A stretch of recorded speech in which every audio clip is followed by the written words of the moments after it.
8th standard maths unit 2 തുല്യ ത്രികോണങ്ങൾ.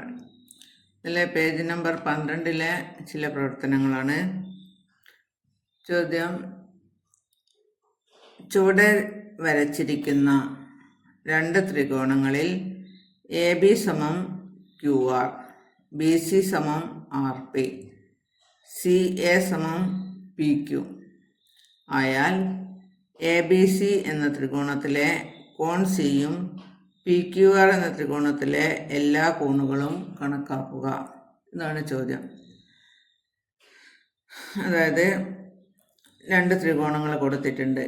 ഇതിൽ ചില കാര്യങ്ങൾ തന്നിട്ടുണ്ട്. എ ബി സി എന്ന ത്രികോണത്തിൽ എ ബിക്ക് തുല്യമാണ് ത്രികോണം പി ക്യു ആറിലെ ഈ ക്യു ആർ എന്ന വശം. അതായത് എ ബി എന്ന വശത്തിന് തുല്യമാണ് ക്യു ആർ എന്ന വശം. അതുകൊണ്ട് അവിടെ നമുക്ക് ഒരു വരയിടാം.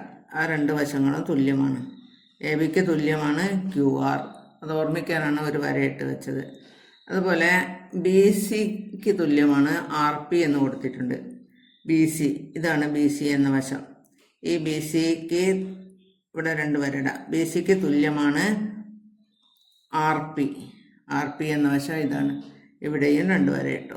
അപ്പോൾ ഇതും ആർ പിയും ബി സിയും തുല്യമാണെന്നർത്ഥം. പിന്നെ C A equals P Q. C A എന്ന വശം ഈ പി ക്യു എന്ന വശത്തിന് തുല്യമാണ്. അവിടെ നമ്മൾ 3 വരയിട്ടു. അതായത് ഈ വശത്തിന് തുല്യമാണെന്ന് ഓർമ്മിക്കാൻ വേണ്ടിയിട്ട്. അങ്ങനെ ആയാൽ ചോദ്യം ഇതാണ്: എ ബി സി എന്ന ത്രികോണത്തിലെ സിയും, അതായത് ഈ സി എന്ന കോണ്, ഇത് മാത്രമാണ് തന്നത്. 40ഉം 60ഉം ആണ് ചോദ്യത്തിൽ തന്നിരിക്കുന്നത്. അപ്പോൾ ഈ സി എന്ന കോണ് കണ്ടെത്തണം. അതുപോലെ പി ക്യു ആർ എന്ന ത്രികോണത്തിലെ എല്ലാ കോണുകളും കണക്കാക്കുക. ഈ കോണിൻ്റെ അളവൊന്നും തന്നിട്ടില്ല.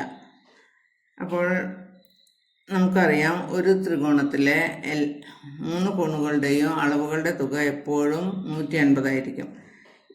ചോദ്യത്തിൽ കോൺ എ 40 എന്ന് തന്നിട്ടുണ്ട്, കോൺ ബി 60 എന്ന് തന്നിട്ടുണ്ട്.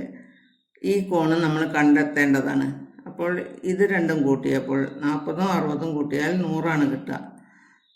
ഒരു ത്രികോണത്തിൻ്റെ കോണുകളുടെ അളവുകളുടെ തുക 180 ആണ്. അപ്പോൾ 100നോട് 80 കൂട്ടുമ്പോഴാണ് 180 കിട്ടുക. അപ്പോൾ ഈ കോൺ സി 80 ആയിരിക്കും. അങ്ങനെയാണ് ഇവിടെ 80 എന്ന് എഴുതിയത്. അപ്പോൾ കോൺ സി സമം 80.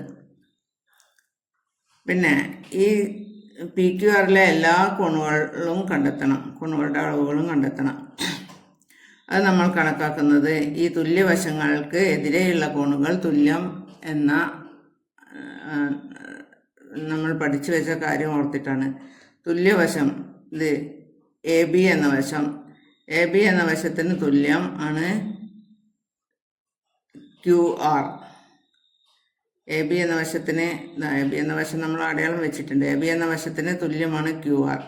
അപ്പോൾ എ ബി എന്ന വശത്തിൻ്റെ എതിരെയുള്ള കോൺ സി 80 ആണ്. അപ്പോൾ ഈ ക്യു ആർ എന്ന വശത്തിന് എതിരെയുള്ള കോൺ പി ആണ്. അപ്പം കോൺ സി സമം കോൺ പി ആണ്. അപ്പം കോൺ സി 80 ആയതുകൊണ്ട് കോൺ പിയും 80 ആയിരിക്കും. ഇവിടെ അതുപോലെ രണ്ടാമത്തെ വശം ഈ ബി സി എന്ന വശത്തിന് എതിരെയുള്ള കോണ് 40 ആണ്. ബി സി എന്ന വശത്തിന് തുല്യമുള്ള വശം ഇവിടെ ആർ പി ആണ്.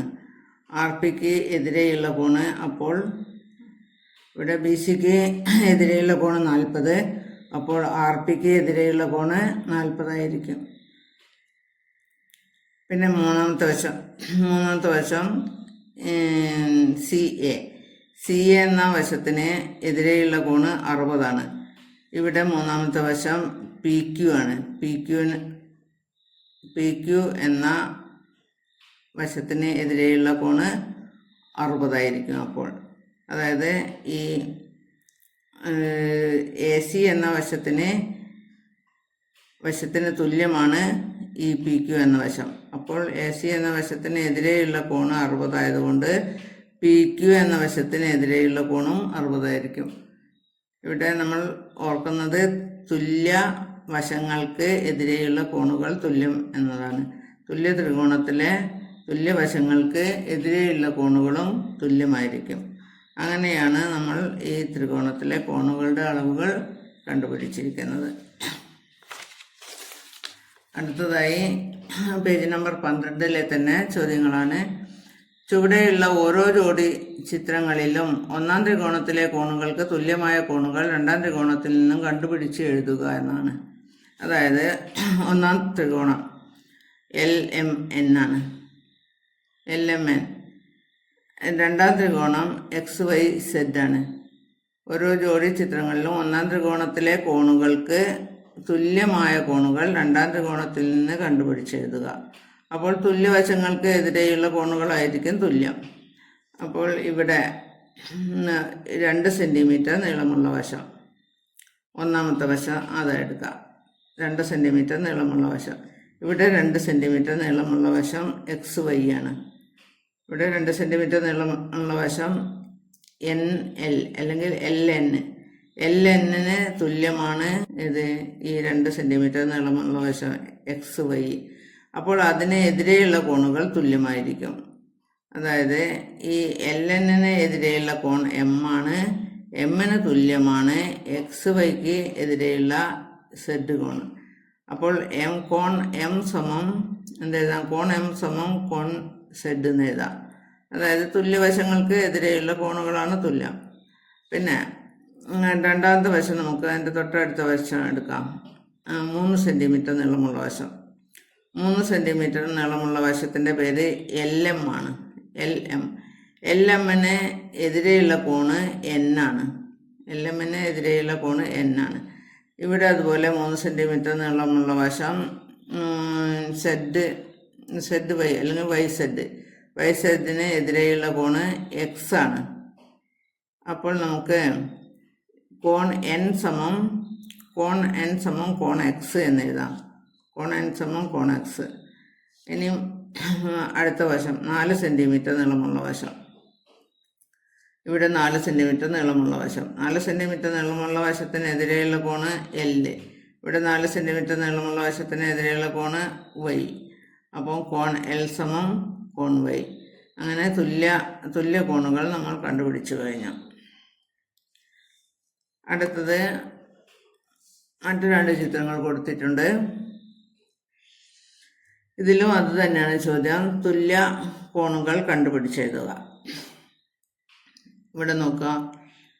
2.4 സെൻറ്റിമീറ്റർ നീളമുള്ള വശമുണ്ട്, 3 സെൻറ്റിമീറ്റർ നീളമുള്ള വശമുണ്ട്, 3.6 സെൻറ്റിമീറ്റർ നീളമുള്ള വശമുണ്ട്. ഏറ്റവും ചെറിയ വശത്തിൽ നിന്ന് തുടങ്ങാം. 2.4 സെൻറ്റിമീറ്റർ നീളമുള്ള വശം, അതിനെതിരെയുള്ള കോണ് B ആണ്. ഇവിടെ 2.4 സെൻറ്റിമീറ്റർ നീളമുള്ള വശം, അതിനെതിരെയുള്ള കോണ് P ആണ്. അപ്പോൾ നമുക്ക് എന്ത് എഴുതാം? കോൺ B സമം കോൺ P എന്ന് എഴുതാം. പിന്നെ 3 സെൻറ്റിമീറ്റർ നീളമുള്ള വശം, അതിനെതിരെയുള്ള കോൺ A ആണ്. ഇവിടെ 3 സെൻറ്റിമീറ്റർ നീളമുള്ള വശം ഇത്, അതിനെതിരെയുള്ള കോൺ R ആണ്. അപ്പോൾ കോൺ A സമം കോൺ R എന്ന് എഴുതാം. പിന്നെ 3.6 സെൻറ്റിമീറ്റർ നീളമുള്ള വശം, അതിനെതിരെയുള്ള കോൺ C ആണ്. ഇവിടെ 3.6 സെൻറ്റിമീറ്റർ നീളമുള്ള വശത്തിനെതിരെയുള്ള കോൺ Q. അപ്പോൾ നമ്മൾ എന്ത് എഴുതണം? കോൺ C സമം കോൺ Q എന്ന് എഴുതാം. ഇങ്ങനെ തുല്യ കോണുകൾ നമുക്ക് കണ്ടെത്താവുന്നതാണ്. അടുത്ത ഭാഗം അടുത്ത ക്ലാസ്സിൽ.